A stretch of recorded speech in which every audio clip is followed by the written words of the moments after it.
The Bontebok is a lovely brown-colored antelope with lyre-shaped horns. Their legs are white, they have a white underbelly and a white rump.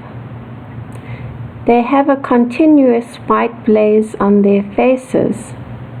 Both the males and females have horns. Herds of females and offspring led by a ram can be viewed.